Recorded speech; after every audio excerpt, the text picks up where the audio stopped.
And so let's start with that word eudaimonia. What does that mean? Yeah, so this is a term that was used by Socrates, Aristotle, and the Stoics, and it's sort of treated as the holy grail of well-being, and it's a much deeper kind of happiness than just how I feel right now in the moment. They talked about eudaimonia as being a state where you are highly approving of yourself, essentially, and the reason is because they all argue that eudaimonia and virtue, or arete that they called it, were intimately tied together. I mean, basically, they went hand in hand at all times, and so it was sort of a given for them that if you act more virtuously, you're going to be more deeply happy and satisfied in your life. And yeah, that this led to a whole sort of virtue ethics and a lot of ideas in the ethical space that we've deviated from, I think, in modern ethics a little bit. But this idea that our character is the ultimate determinant of our happiness, and that's what we should really be primarily paying attention to as we're trying to improve our lives. Right. And so by developing our character, we develop a greater approval of ourselves, which takes us closer to eudaimonia. And in your model, that's the highest level of well-being. Exactly. Yeah, and this contrasts pretty well with depression and what we know about depression. So, for example, we look at depressed patients. They, at least in severe cases, they very often believe they are worthless, unlovable, incompetent. They have these beliefs of themselves where they are highly disapproving of themselves. And sometimes this is treated like a symptom of depression. Like depression produces these negative thoughts and beliefs. But I think it's very likely that our minds are sort of regulating our mood based on these beliefs. And that's why, the ancient Greeks thought that our virtues were what was determining our happiness ultimately. And you're very much focusing on looking at the areas where you can demonstrate more of your goodness. And what about the sin? Is it and where does eliminating sin feature in your model, or maybe it doesn't? Maybe it's just focus on the good stuff. Yeah, it doesn't focus on it for sure. I use the word vice like 3 times maybe in the book.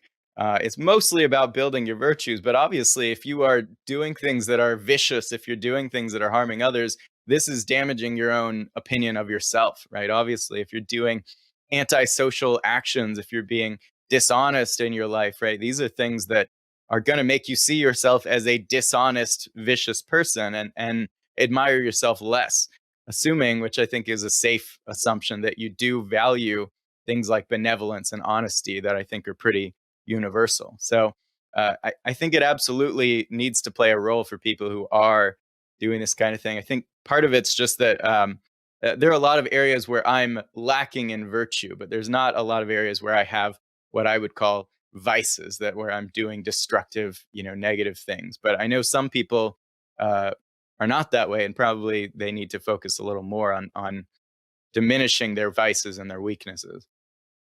Yeah, because that was my reflection on reading the book. Because I think, to put it in your terms, a lot of my virtual development has come through the elimination of addictions and compulsive behaviors and so on. And I've devoted a massive chunk of my own sort of self-development effort in eliminating vice as opposed to developing virtue.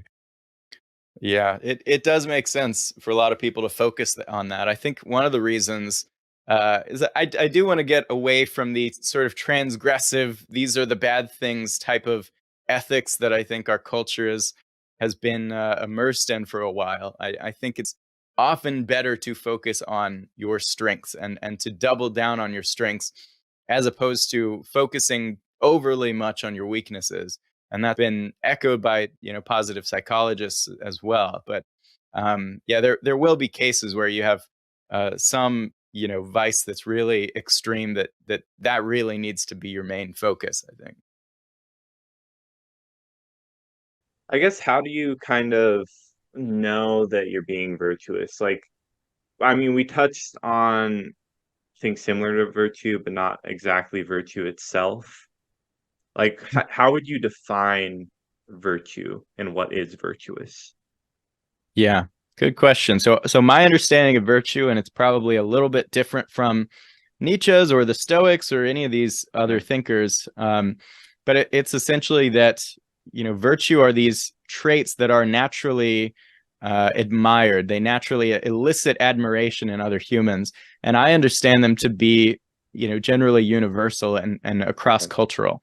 And there's research justifying that as well. But it can be anything from courage to creativity to compassion, right? I mean, any of these traits, any of these things that a person can be good at, and that they're likely to be admired for. This is a virtue. So I think, as far as knowing whether you're virtuous or not, what I argue is that evolution has basically gradually designed a system in our brains that makes these evaluations for us and kind of on an unconscious level. And so your brain knows whether you know or not how virtuous you're being. If you are, taking actions that you would really admire in someone else, you're going to generally have a pretty high level of well-being and vitality and just a general sense of mental health, right? And you're going to feel proud of yourself on a fairly regular basis. You're going to feel like you admire yourself. And if you're not taking these actions, your brain is likely going to be giving you self-critical rumination, and you're going to feel lethargic and just generally be in a bad mood. And so the best way to teach yourself whether you're virtuous or not is by going out and doing things, taking action and demonstrating it to yourself. And your brain is monitoring that. Funny, I was like having a discussion with Donald Robertson, who's a Stoic author, Okay. and he had started reading the book, and we were kind of going back and forth debating on whether creativity was a virtue and whether we would really admire someone who was creative, even if they used their creativity to find like creative ways to torture kids or something horrible like that. And I sort of concluded, a little ways into this discussion, that really we're overcomplicating this with the way we're using language, whether we call Yeah. it a virtue or not, or say we admire someone as a whole, or just admire one part of them and not others, right? We're really saying the same thing, and it's based on the same intuitions. We're just using different words for it. Yes. And it's also like, sure, creativity is a virtue when you're using it correctly, I Right. Well, that guess. and that was his perspective. Mine is that it's a virtue, but if you're, demonstrating very low levels of benevolence and love and Yep. humanity, right? Your total virtue could be in the negatives, even though, like, yeah, I guess it's better to be Okay, like that a makes creative sense. Yeah. dictator than a non-creative dictator, right? Yeah, like creativity is a virtue, but there's other characteristics of yourself that you may have that are very unvirtuous. Is that kind of your Yeah. perspective? That's how I've conceptualized it, but Yeah. again, it's all language, right? Yeah, you get lost in the semantics. And I think that problem is very prevalent when, say, you're talking like different religions communing to each other and like arguing about things. A lot of the times you agree on the same fundamental core principles, but you're getting lost in like um the very like literal sense of Hmm. what the stories are about. Yeah, I find that, and this is one of the things that's led me to conclude that, values are kind of universal, because, Martin Seligman has found that pretty much cross-culturally we see these same, he breaks it down into 24 virtues, but you could split it up any way you wanted to. But basically, we value the same things, and if you study people with very different political views, you actually find they value the same things too, more or less. We just have very different beliefs about what's true, and that affects how our values are sort of manifested. Yeah. And well, I mean, you can't really, I mean, my opinion on truth is that you can't verify what is or isn't true. Hmm. Which is also why I think um, that's why I think virtue is so important because you can kind of conceptualize what virtue is without knowing what is or what isn't true.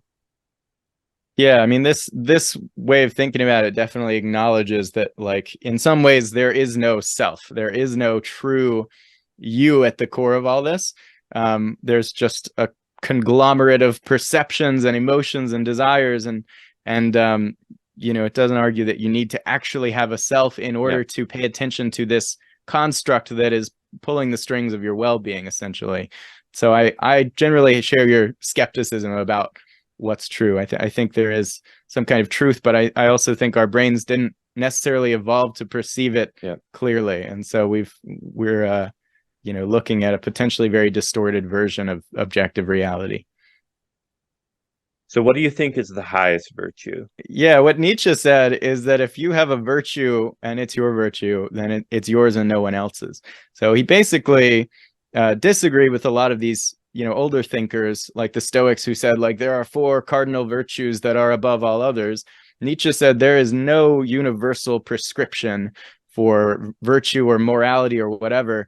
We all are idiosyncratic individuals, and we have to identify our own highest virtues, our own deepest admiration, and find a way to bring that all together and integrate it into our character. Okay, so I like that idea that virtue is being admirable. It's excellence. And it could be things like you said, courage, temperance, wisdom, humor, but even things like your ability in a sport or your ability in designing or your ability in programming. You can be virtuous in those tasks as well.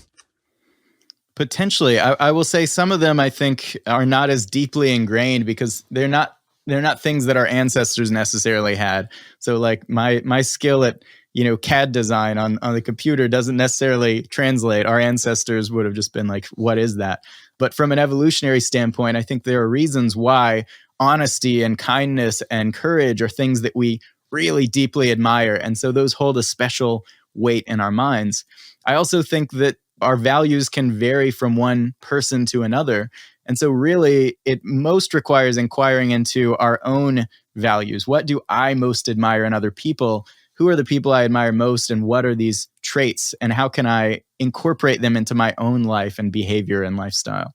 So you have this idea of a virtue portfolio. What's a virtue portfolio? It's essentially just the collection of your top signature strengths or virtues that potentially you've always been good at since you were a kid. You really pride yourself on them. And if you found yourself in a situation in life where you started to doubt that you had these virtues, you started to think you were no longer good at these things, it would really crush you. You can imagine that despair. And if you've been depressed, you may have had a period where you really did feel like you lacked those signature strengths. And this is very often the case. People who are depressed typically describe themselves as incompetent, worthless, unlovable if they're severely depressed, and vice versa for those who are deeply satisfied. And so your virtue portfolio is this collection of strengths that you're sort of constantly trying to balance and bring out in your life, or at least I argue you should be. As you look at the different areas of your life, you should be saying, like, how can I exercise my ingenuity more? How can I exercise my wisdom more in this situation? And really, it's going to vary for each person. There's a test that I recommend that Martin Seligman developed called the signature strengths test, or the brief strengths test, which is much quicker if you don't have as much time. That'll essentially tell you what your top 5 virtues are that make up your virtue portfolio. I think it's really just a starting point because there are a lot of ways you can sort of define what it is that you're best at and value most. But I think you need to be paying very careful attention to these traits when you're navigating your life, when you're making transitions. You don't want to allow these to get neglected for long because your brain will notice. And according to this theory that I'm proposing, it's going to affect your mood, your behavior, your long-term well-being. I'm aware of virtue ethics being a big trend in philosophy. I was like, oh yeah, no one's ever talked about virtue ethics. It's an interesting term because it's become hung up or become tangled up with just this idea of just morality and prudishness. But I think you're using it in a distinctive way and how it ties in. So it's interesting to dig down on that. The word ethics has changed a lot too, because today we use ethics purely to mean the thing you are morally obligated to do, right? This is the right thing to do. Whereas with virtue ethics, which is kind of the oldest of the main ethical systems that arose in ancient Greece, ethics was really about living a good life for the person living it. It was about achieving a kind of well-being first and foremost for yourself, and the fact that others would benefit from this was kind of more of a byproduct. But virtue ethics basically argued that, at least eudaimonic virtue ethics, which is kind of the main branch of it, it argued that virtue is sort of a strategy for happiness, or for eudaimonia. If we demonstrate these virtues, if we embody these positive traits, then that will bring us closer to this ultimate satisfaction called eudaimonia.